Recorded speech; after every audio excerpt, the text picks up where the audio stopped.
Avec ce pétrole qui est de nouveau au-delà des 100 dollars le baril, on assiste à une envolée, on n'en a pas beaucoup parlé, pas suffisamment selon moi, des taux d'intérêt sur les dettes d'État, les taux souverains un peu partout dans le monde, en Europe, aux États-Unis, même en Asie. Est-ce qu'il faut s'en inquiéter ou pas? Réponse à vous, John. John, on se parle tous les jours maintenant.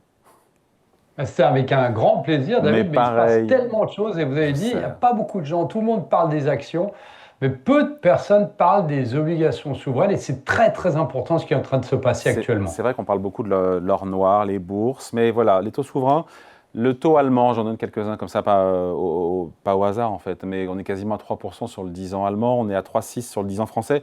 Dans l'absolu, 3,6 sur le 10 ans français, c'est pas non plus. On a vu pire déjà, mais on pourrait dire pareil aux États-Unis, on est autour de 4,20 ou 4,30 sur le 10 ans américain. Voilà, il y a cette crainte de regain d'inflation qui pousse à la hausse les taux d'intérêt sur les dettes d'État. Et c'est pas anodin, on est sur 30-40 points de base en 15 jours.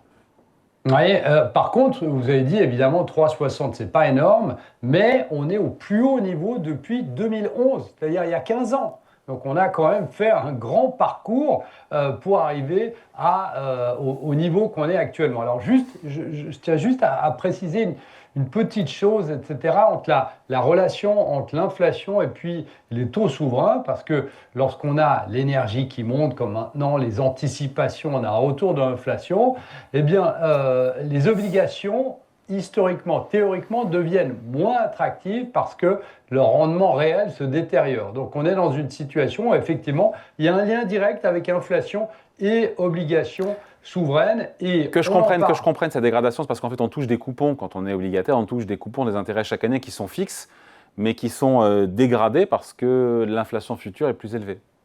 Exactement. Donc les coupons, ils deviennent moins attractifs d'une certaine manière en termes Réel. réels parce qu'on a cette inflation qui monte, effectivement. On touche toujours les mêmes coupons, mais vous avez l'inflation qui monte, donc il y en a un problème. C'est un peu la même chose avec les devises qui baisseraient avec une inflation qui est élevée, donc vous avez moins au final, à la fin du mois, vous avez moins. Ouais. Et puis si l'inflation revient, les banques centrales peuvent relever leurs taux.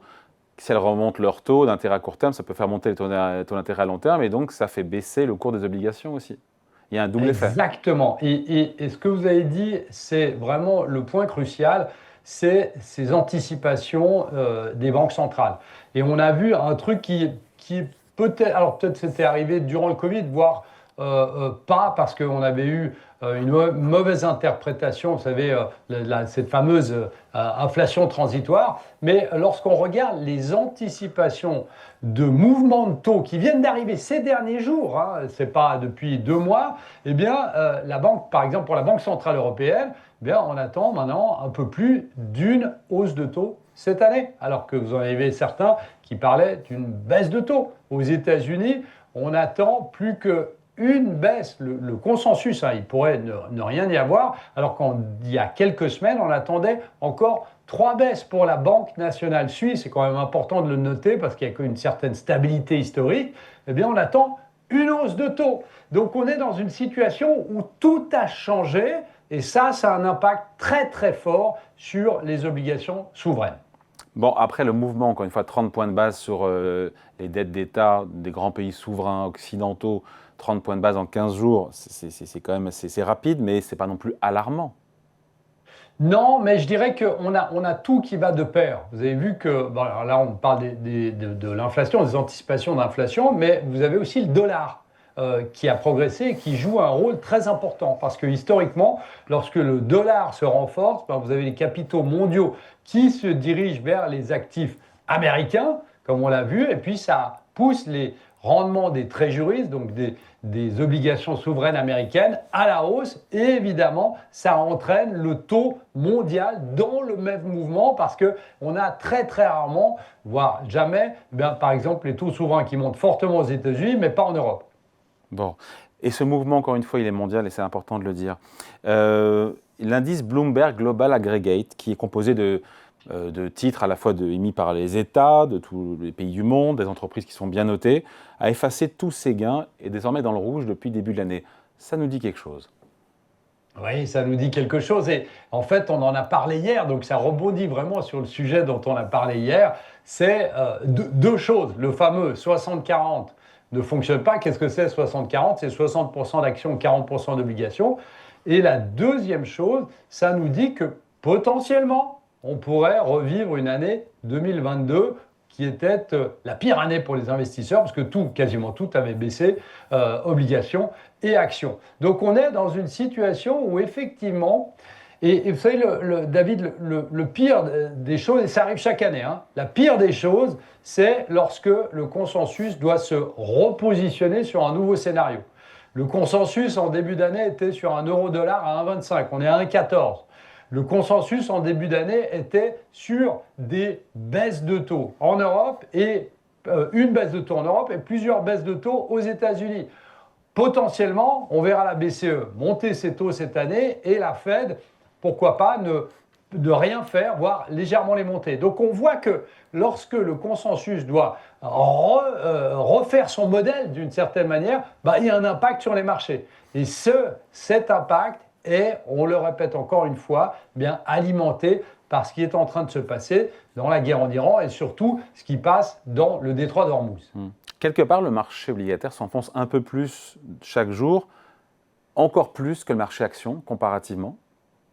Oui, parce que on est, et ça c'est très intéressant de noter, parce qu'après il va y avoir un rééquilibrage, mais aujourd'hui on est dans une situation où le marché action, malgré les quelques baisses qu'on a eues, mais le marché n'a pas vraiment baissé depuis le début de la semaine, voire le Nasdaq n'a pas bougé depuis le début de l'intervention, on est dans une situation ici où on a une certaine complaisance au niveau du marché action par rapport à tous les autres actifs.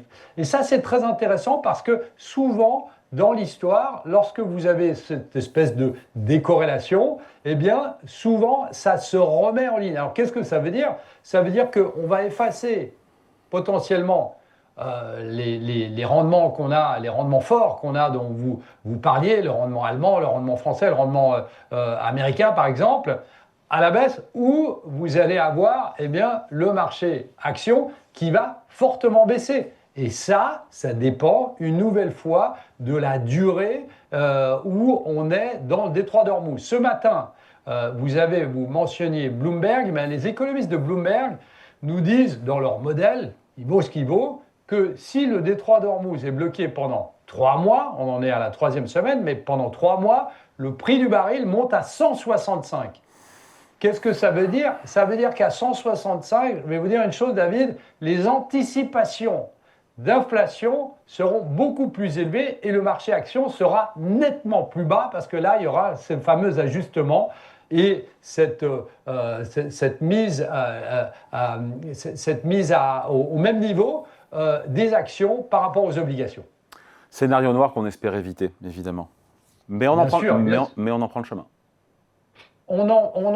Alors c'est très difficile, vous savez, parce qu'il y a la théorie, il y a des bruits qui viennent de partout, et ça c'est le plus compliqué en fait, parce qu'on a des bruits qui viennent de partout. Il y a la volonté du président Trump, évidemment, que le baril ne vienne pas à 165 $. Il fait tout pour. Ce matin, il a encore laissé certains bateaux russes être négociés sur le marché, et on se retrouve dans une situation où personne ne sait rien. Et c'est ça le plus compliqué, je dirais. Mais évidemment, si on continue et si la crise dure, je vous rappelle, ce n'est pas du tout le même cas, mais je vous rappelle quand même que la guerre en Ukraine, elle dure depuis quelques années et que vous aviez plusieurs personnes qui disaient que ça n'allait pas durer longtemps. Donc imaginons que ça dure un peu plus longtemps, eh bien vous allez avoir les anticipations de hausse d'inflation qui vont en continuer, et puis le terme à la mode qu'on n'aimerait pas, ce sera la stagflation. Stagflation, parce qu'on n'a pas parlé d'économie aujourd'hui, mais vous savez que l'inflation a un impact négatif direct sur la croissance économique, et on a une inflation élevée et une croissance nulle, voire négative, et là c'est la stagflation, c'est le pire des cas pour les banques centrales. Mais on n'en est pas encore là non plus. Non, on n'est pas encore là, et moi j'essaye de regarder sans maîtrise du tout, mais j'essaye de regarder le verre à moitié plein, puisque on sait que on n'a pas un intérêt d'un embrasement global et que potentiellement on pourrait arriver, parce que tout le monde, évidemment, vous l'avez dit, dépeint le diable sur la muraille, mais potentiellement on pourrait aussi avoir une sortie positive, entre guillemets, au-delà du Ouais. drame humain qui se passe aujourd'hui. Ouais, d'autant que je ne crois pas, et on finit là-dessus, un seul instant que Donald Trump laissera la guerre se poursuivre avec un pétrole à 150 $ et Wall Street qui perd 20% et les obligations souveraines aussi qui dévissent. Oui, tout à fait. Et puis, vous savez, je répète juste un truc, on parlait de l'inflation avant. Il y a une chose qui est très intéressante justement pour Donald Trump, c'est que historiquement, si vous avez un prix du baril qui reste assez élevé, donc imaginons qu'il reste entre 80 et 100, ce qui est élevé par rapport au début de l'année, eh bien, ça met 3 mois pour se transmettre au prix à la production et 6 mois pour se transmettre à l'inflation, à la consommation, le CPI aux États-Unis. CPI, donc, en septembre prochain, serait nettement plus élevé.